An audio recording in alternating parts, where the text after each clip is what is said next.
Howdy, people, and welcome to the second Chugcratic Extracurricular Seminar, an extension of the main podcast.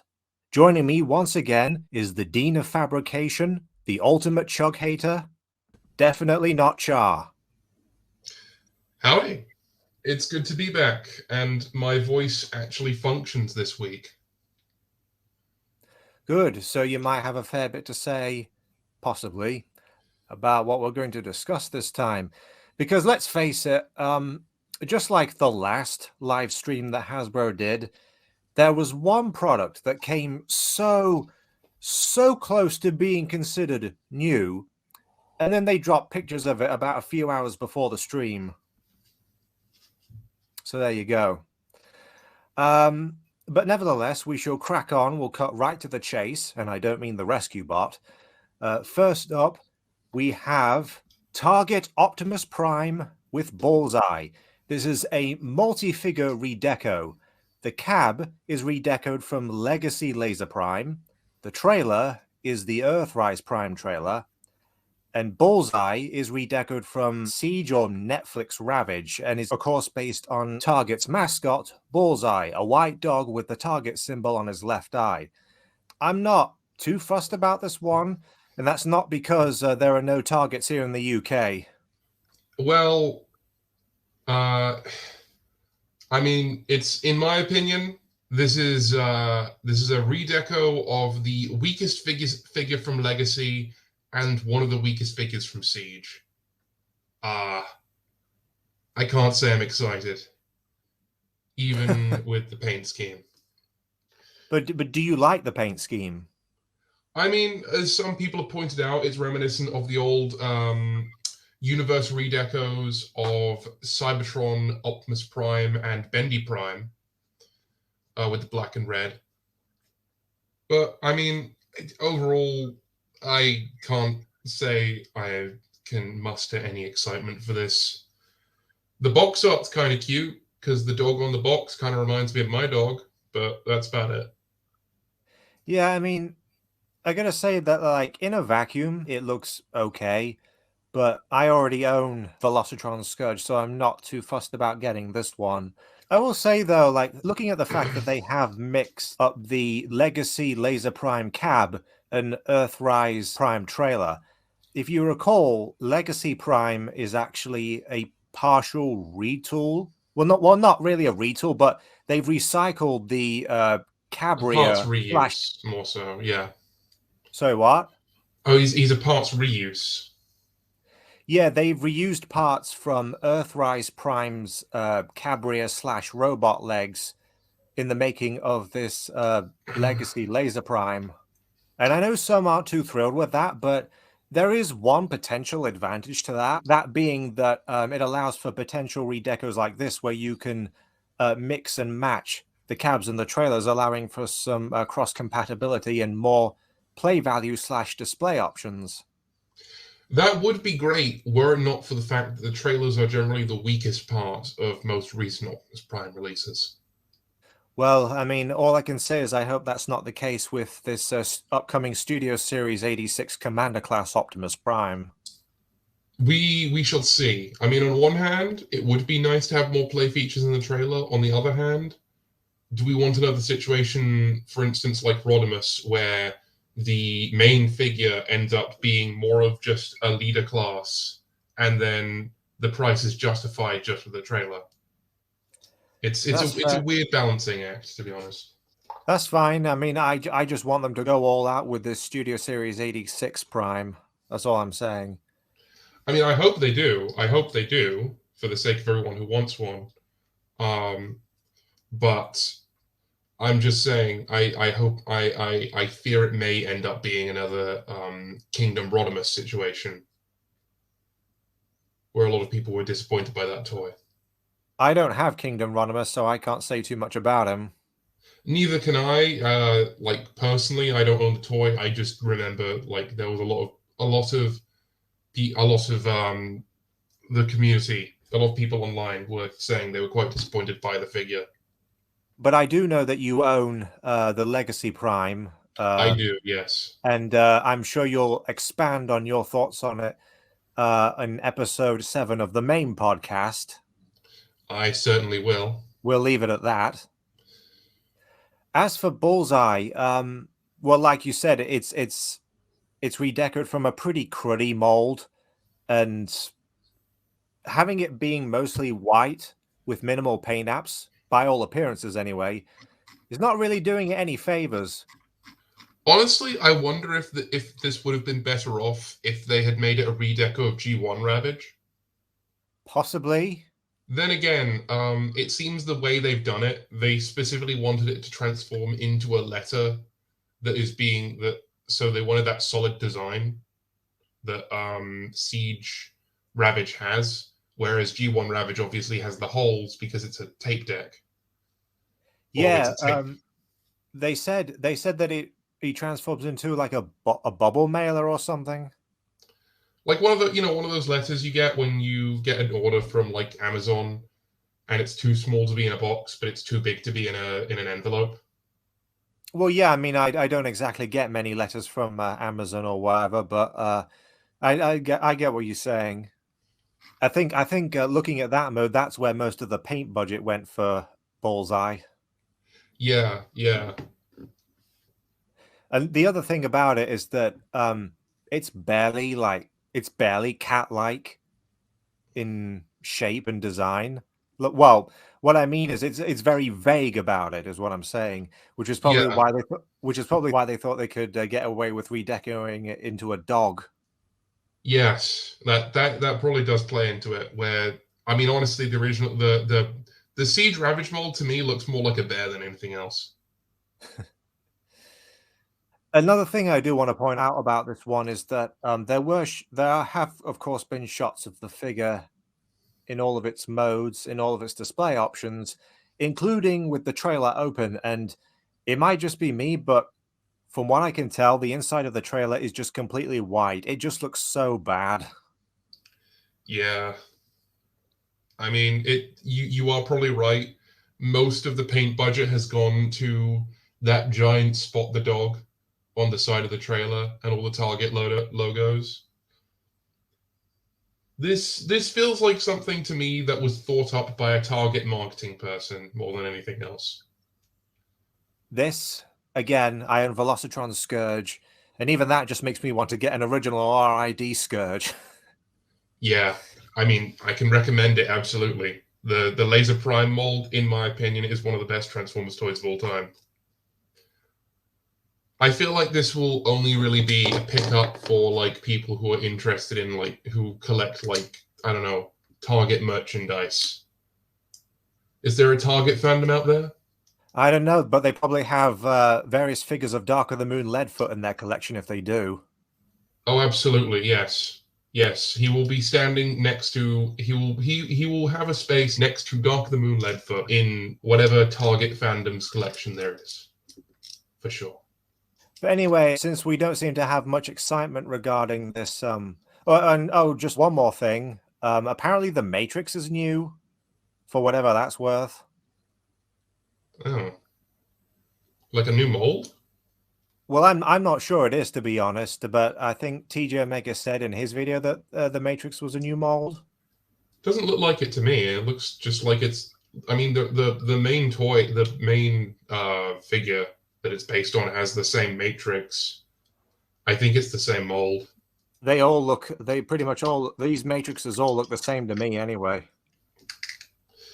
Yeah, I mean, having a Matrix these days isn't exactly a special thing for an Optimus Prime toy. Yeah, back in the day with Beast Wars Neo Big Convoy, it was seen as huge, and now it's rare when we don't get a Matrix with an Optimus Prime. Yeah. But anyway, now we can move on to some toys that have technically been showcased before, but they posted the official images of these not too long ago, and neither of us have given our thoughts on these anyway, so might as well talk about them. Starting with Legacy United Core Class Beast Machines Cheetor. For me, I'm not particularly interested. This design really has never been up my alley. For what it is, it looks all right, I suppose. So I take it you've never really experienced any of Beast Machines Cheetor's past figures?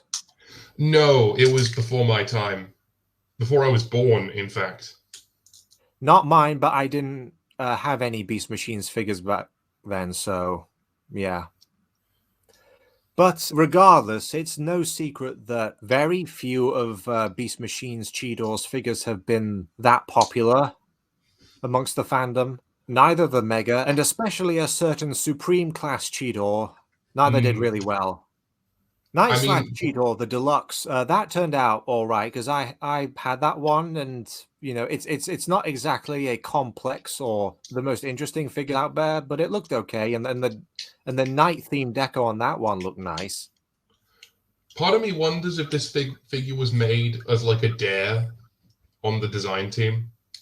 Like someone thought, okay, what's the weirdest figure we can get the marketing people to give the go ahead on, or whoever decides what toy ideas get made and don't get made. Well, I mean, when it comes to Beast Machines, I can certainly understand that, given how neither the toy line nor the cartoon are that popular. Popular or particularly liked. I mean, I have a soft spot for the Viacon figures. I do own a few of those. I have Tankor. I like Tankor quite a bit. But yeah. I mean, for what it's worth, I might pick this one up. It looks okay. The believe it or not, though, I actually have titanium Cheetor, which is roughly deluxe sized, and you know, within the context of titanium, it's probably one of the better figures in that line. But without that context, it's just kind of mid.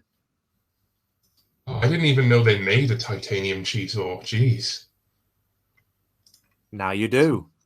Very strange. Do you have any titanium figures by any chance? I do. I have titanium Jetfire. And how did that turn out? It doesn't like to hold together. There are a lot of questionable decisions made when designing that toy. The backpack likes to fall off at a moment's notice. It's mostly ball joints with like metal parts hanging from the ball joints. The knees are ball jointed, but they're ball jointed in a way where you don't get any meaningful articulation from them. It is. I can't be a titanium defender. It just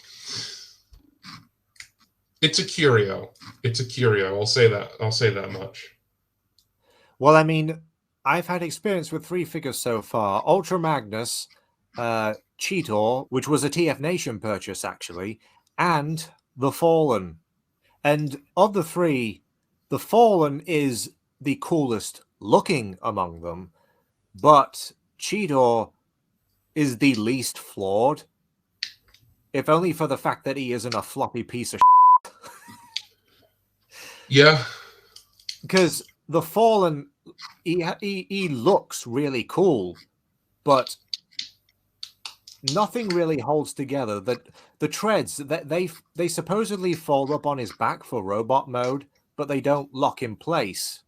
Like you say that Jetfire specifically had questionable design choices. Try most of that line altogether. Yeah, that is true. I'm looking at Titanium the Fallen right now, and it's quite funny. The flame tampograph remind me of if anyone watching is a Warhammer 40k fan, it reminds me of the Legion of the Damned models, where they're supposed to be like Space Marines on fire, but of course the models are always displayed as like regular Space Marine models with flames painted onto them, and I think that's quite funny.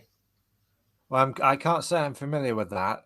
But going back to Legacy United Cheetor for a moment, it's sad that this, as of now, might be the best toy of this character we've ever gotten. One cool thing, I guess, about the design is that if you look at the top right picture, you'll see that his swords combine. And that's because whenever he did that in the show, it allowed him to fly. So I think it's kind of cool that they were able to work that in. It's neat. It seems that they've like worked in a specific joint to do that instead of doing the like Darth Maul thing that you'd assume they would do. In fact, it's hard to tell, but it kind of looks like it's on like a specific, the same sort of clips that they put the wheels on. It almost looks like to me like they've done that for whatever the swords are attached to, so it can actually like spin in the hand, which is neat. If nothing else, this is certainly a novel decision, and I have to give credit where credit is due for that. I don't think anyone was expecting a Beast Machines Cheetor in this line. Well, you know what? It's taken them this long to reference Beast Machines anything in the Legacy trilogy.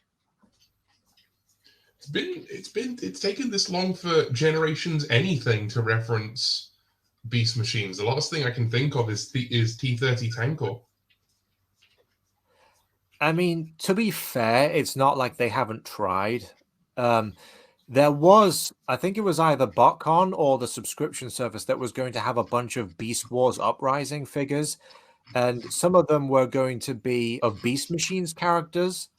Like, I think Combiner Wars Groove was going to be retooled into Thrust, Armada Starscream into Jetstorm, and I think it was Titan's Return Hardhead into Tankor. And also, do you know the Robot Heroes subline where they have those bunch of cutesy little figurines, like chibified versions of characters? Oh, yeah, I had a few of those as a kid. Well, I think there was a 2-pack featuring Beast Machines Cheetor and Tankor. Yes, I do remember that one, actually. I didn't have it, but I do remember it.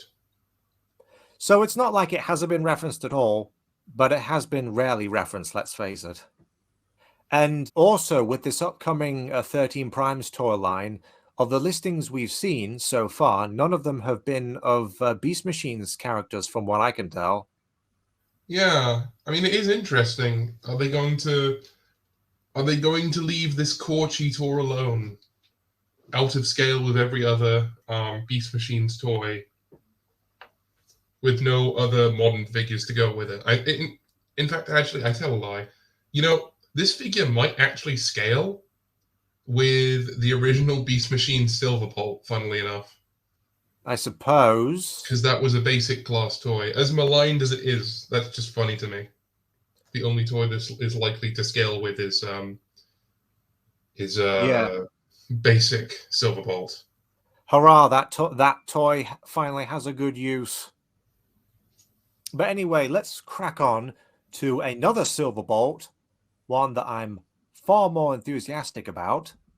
Legacy United Beast Wars Universe Silverbolt. I've gushed about this Voyager class figure on episode 2 of the main podcast, but if you have any updated thoughts, Char, you have the floor. I mean, not really. It looks like a very solid Beast Wars Silverbolt. For what it is, maybe the wings are a little small. That's maybe one note. I still think it's funny how the shoulder joints, the butterfly joints on the shoulders, are basically now only cosmetic, when on the original toy they were obviously there for the transformation, and then they got carried over to the show model. And I think that's kind of funny. There are a couple things I could potentially add. I mean, I know some will be disappointed with the fact that the wing missiles don't actually fire anymore. But the trade-off for that is that they now fold up behind on his back, which is, of course, accurate to the cartoon. I mean, when is the last time that Hasbro even did firing missiles on a Transformers figure, let alone a Generations figure? In terms of a mainline figure, I can't recall, honestly. The only knock I could potentially have against this is that I've seen certain pictures from certain angles, and it might be me, but the rear legs seem positioned too far back. Either that or the tail is too far forward. Yeah, I can see that. They look a bit low down, actually, to me. And of course, with this, I'm hoping that they, at the very least, redeco this into Windraiser. The BotCon 1999 exclusive? Not actually familiar. Well, I mean, if you don't know, they redecoed the original Beast Wars Fusor Silverbolt into Windrazor, and that was one of the exclusives alongside a redeco of Beast Wars Scorponok Sandstorm. Oh, no, I was not familiar with this.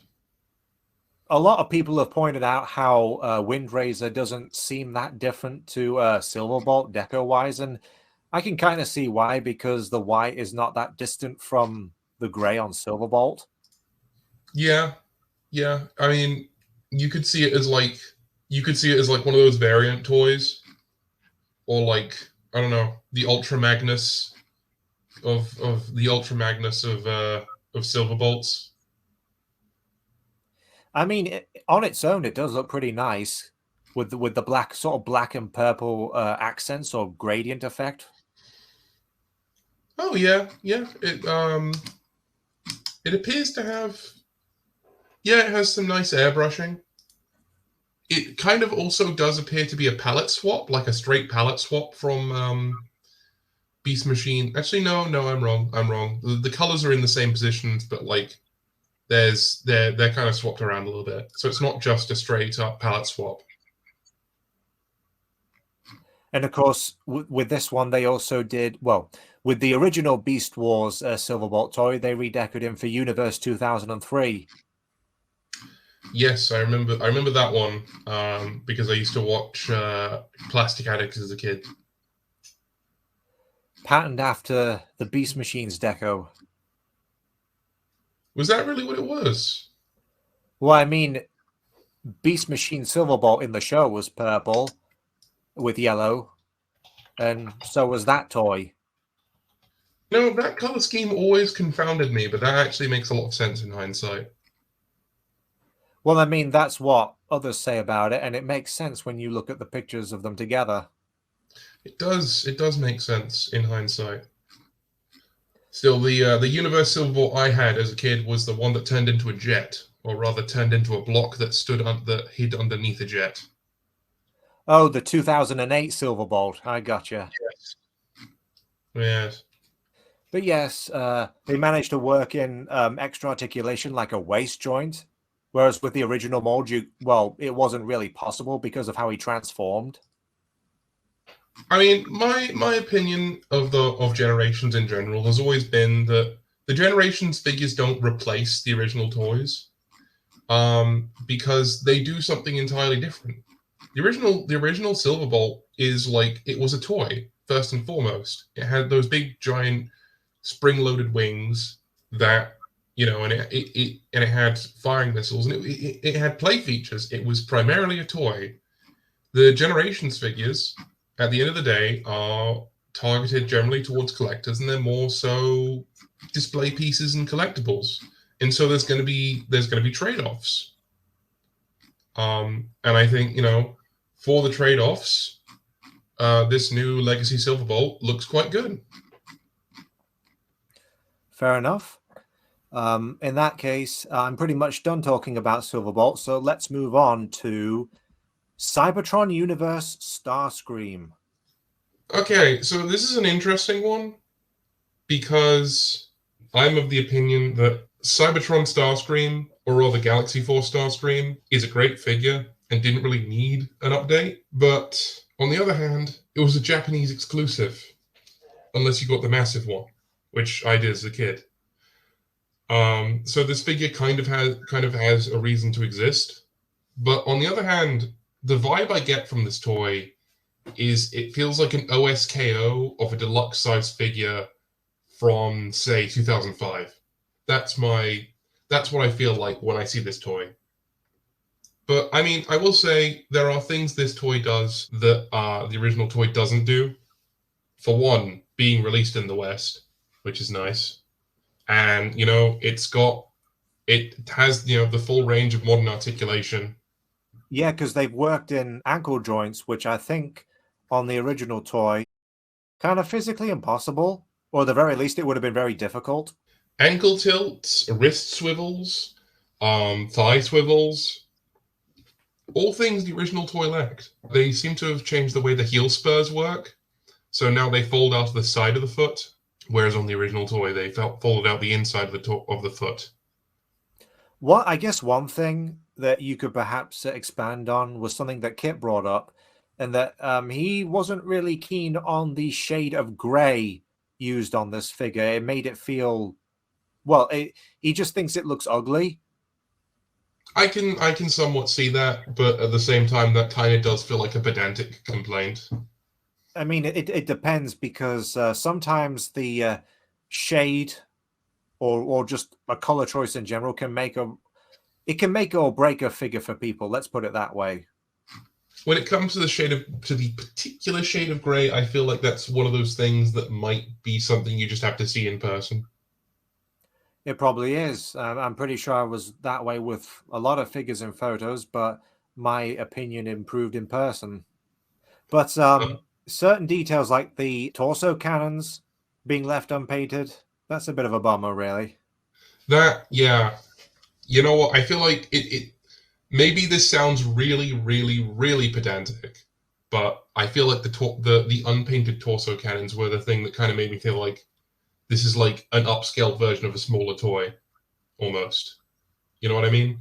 Because maybe it's just because I'm looking at Legend Skill Universe Dirge right now, and he has the unpainted chest guns, and I'm pretty sure every version has the unpainted chest guns, and it sort of reminds me of those toys, which is why it kind of makes me think OSKO in my head.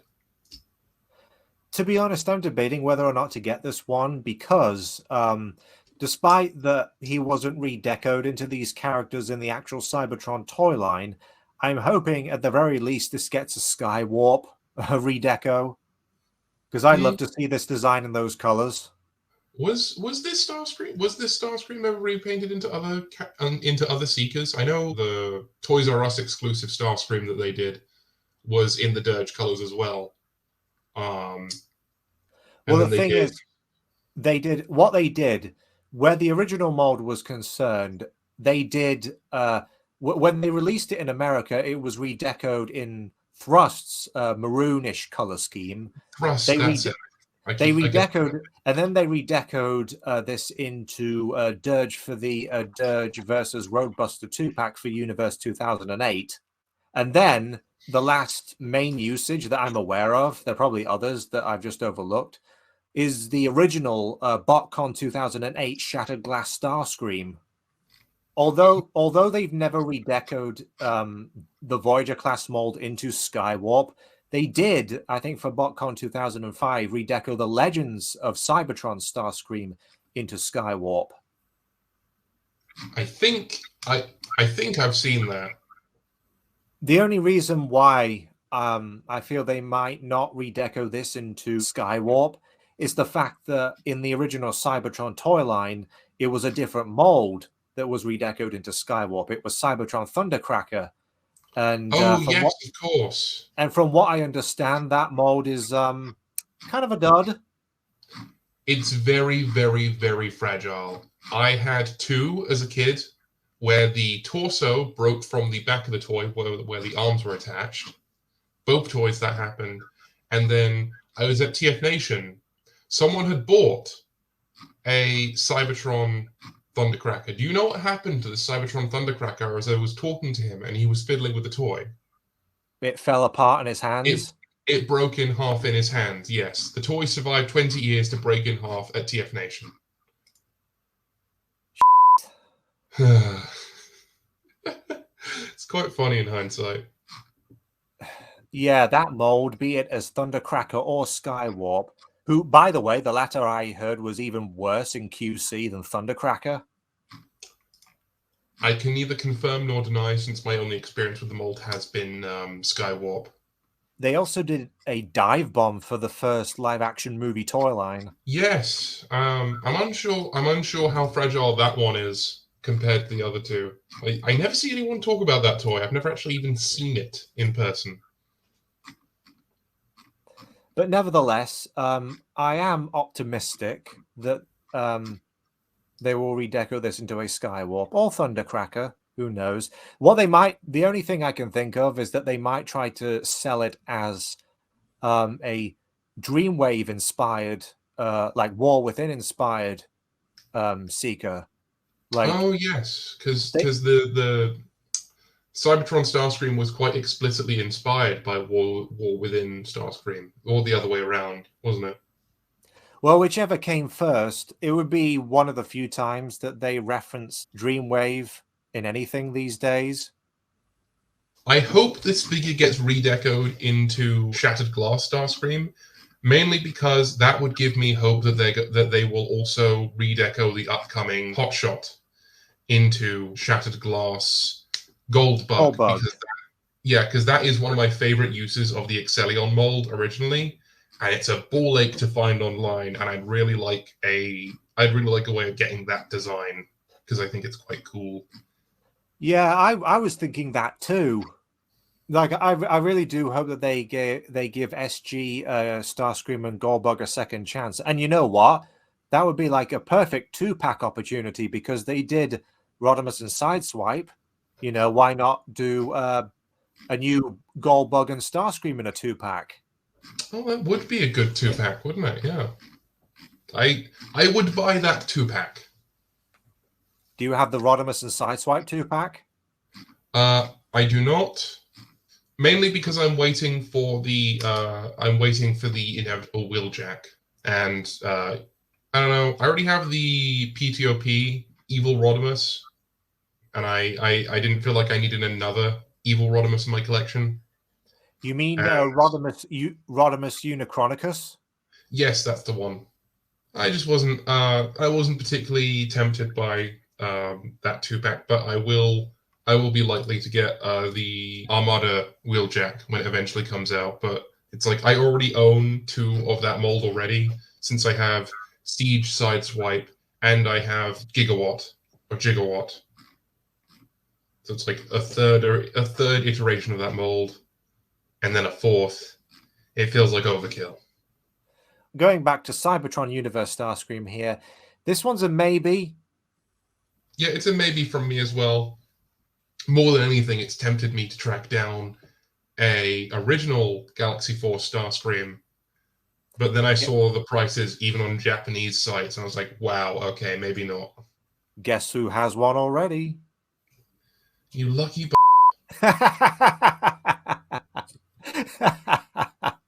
You want to know a funny story from my collecting history? Go ahead. Do you want to know what the first Transformers toy I ever owned was? Didn't you say this in like episode 4 of the main podcast? It was a Starscream of some kind. It was the Supreme Starscream from Cybertron. That was my first ever Transformers toy. Yeah, just makes me wonder if they'll do a Titan class Cybertron Starscream. Primus powered Starscream. Maybe they'll do it as a HasLab. Oh God, no. But yeah, I think we've talked about this guy a bit. You know, he looks cool. You know, he's got the twin swords. He's got the cyber key. Yeah, not much else to add beyond that.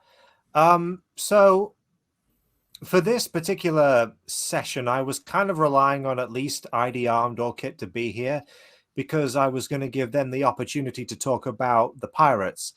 That being said, I think it's only fair that since the live stream happened and they revealed stuff about the toys that we weren't aware before, or I certainly wasn't aware of before, we can at the very least briefly touch on them compared to everything else we've discussed today.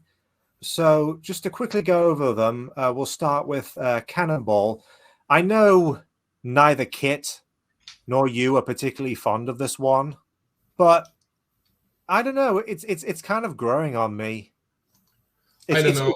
Every time I look at it, I think, man, I wish I had the original toy. I mean, to be fair, yes, this won't replace the original toy by any means, and I want a Cannonball as well. I mean, in a vacuum, it looks okay. You know, it's one thing. At least a couple things that were revealed about this one was that the weapon, like when we initially discussed this, my thought was that they had just retooled the hand and like the left hand into a claw, but it turns out the claw piece is actually a detachable accessory that you can replace with a hammer. Yes, I was under that impression as well. I suppose I will commend them for retaining the gimmick of the claw on the hammer interchanging. That I appreciate. And both parts can not only store on the back of the vehicle mode, as you can see in that crop picture up there, but also, and this is kind of amusing, it's one of the few times where hollowness in a figure actually works to its advantage, because if I'm not mistaken, those cavities are big enough to store those pieces. It appears there may have been a reason they chose the skids mold. It was 4D chess all along. That's why it was so hollow to begin with. They planned it out. But yeah, because with the original toy, Cannonball's weapons were stored in his legs, if I'm correct. Yes, the same as the original Red Alert mold. And as we kind of suspected, the Cyber Key is, of course, a detachable accessory. Mm-hmm. Painted with the Star Seekers, or I guess they're now calling it Star Raiders.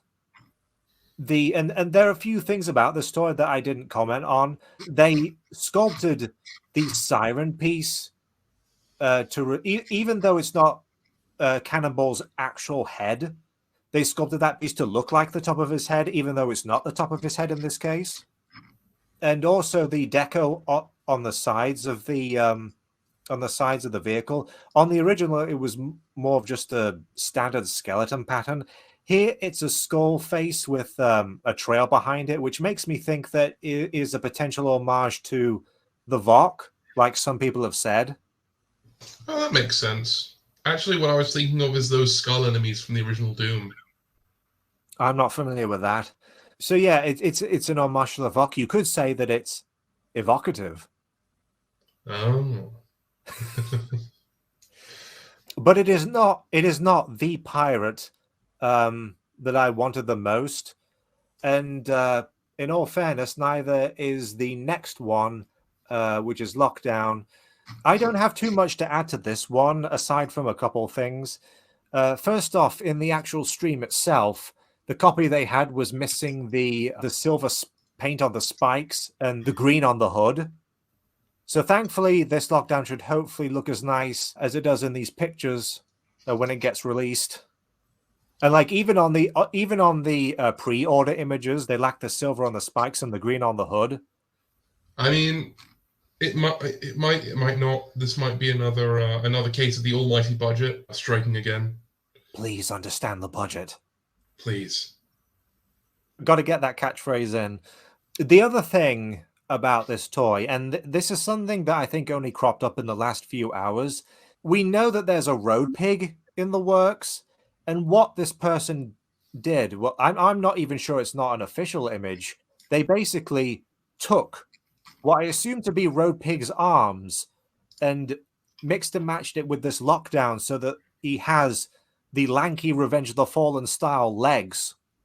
So like those complaining about how this Lockdown isn't tall, well, there might be a way around that now. Yes, it only costs you an extra figure. Well, you know what? If you're into the G2 laser cycles, you get the best of both worlds. But anyway, I've got nothing else really to add to Lockdown. Then there's Filch. The one that, if I'm not mistaken, sold out in an instant. Yes, that was interesting. That was certainly interesting. And this is where the live stream, like, it really showcased how just like poor this live stream was, relatively speaking. They brought up this alt mode, like they introduced the toy and they discussed like the alt mode, and then they brought up the fact that she's supposed to transform into a crow, and one of the designers went like, "She's a crow," or something like that. So it's like even the Hasbro designers don't seem to know their own products half the time. Yeah. I mean, it goes to show that maybe this mold isn't entirely suited to the character. I mean, I know a new mold for Filch probably was never going to happen, But I still think it's funny. Well, to be honest, I don't really even if she was a new mold, I don't really see her as being anything other than having a similar transformation to Airraiser. Maybe, but if you look on the show model, yeah, the head of the bird doesn't really form the torso. It's like sort of backwards almost. To be fair, I noticed that too, but not really helping this figure is the fact that the tail feathers, from the looks of it, haven't been retooled. So it's still a kind of weird mix of, a mostly metallic bird mode with really organic looking tail feathers. To the designer's credit, it does seem like they've tried to blend the organic looking feathers into the technological detail. If you look on the wings, you kind of see that they have like feathers on them as well. Although this one sold out pretty quickly on Hasbro Pulse, I'm pretty sure I'll find it at mass retail. I actually managed to find Velocitron Cosmos pretty easily, all things considered. Wow, I have seen that nowhere except TF Nation. Quite frankly, none of the grocery stores or supermarkets near where I live even stock any Chug these days. If any Transformers, really. Well, I mean, if I don't find this one in stores, I'll probably pick it up at TF Nation. Assuming it's out by then. It was certainly surprising that it was the figure to sell out. I did not realize that 2005 RID had such a following. Well, you know what? Maybe it's because they didn't think it was from RID 2015 because, according to the stream, this is actually from Cyberverse. Yeah, they got the name of the series wrong. But anyway, lastly, we have Ferak. And like I said in the previous extracurricular, it is surprising that they retooled anything on him at all, considering that the original Ferak toy was just a redeco of Universe 2 Cyclonus. Ferak. And my guess is that given his obscurity, the fact that, that they had to retool anything on him just to make him interesting. Legacy Ferak defies expectations by existing. I guess. I mean, I think they've done BotCon figures before, but yeah, usually they've been of popular characters and whatnot, relatively speaking, like Flame War. Yes, and of course all the Shattered Glass characters. Something I didn't point out, I did acknowledge the fact that he was heavily retooled with the wings, the head, and the nose cone, but they've also redone the chest as well. Yeah, I just noticed that actually. And not only that, but the nose cone could potentially be an homage to the Generation 1 Cyclonus toy, which also had a flat nose. I can see that, yeah. They brought up the fact that they retooled Ferak's face to look very sunken in, and that makes me wonder whether this mold could potentially be redecoed into IDW Cyclonus. Maybe, but I feel like a lot of people would be disappointed if this was supposed to be the pre-mold or the pre-tool for IDW Cyclonus, because it's still a very different figure from what IDW Cyclonus looks like. It doesn't really have any of the design flavor of that character, in my opinion. I guess it's just a thought that crossed my mind. Because other than a potential Studio Series 86 Cyclonus, I can't see who else they could redeco this one into. I mean, the only thing I think of is maybe a toy-style Cyclonus, but they already did that, so... Actually, another redeco we might get out of this is Shattered Glass Cyclonus. And also, although I doubt it because it looks very similar to this, the Universe 2008 Deluxe was redecoed into Strafe, of all characters. But of course, that figure has a similar color scheme to Ferak here, so I doubt it'll happen. And with that, I think that just about wraps things up for this extracurricular today. Yep, I think so. We'll see what's in store next time. It'll probably be just the rest of Legacy Wave 2. Yeah, I mean, I'll be totally honest, this week has been kind of disappointing in my opinion. Not really much I'm interested in revealed.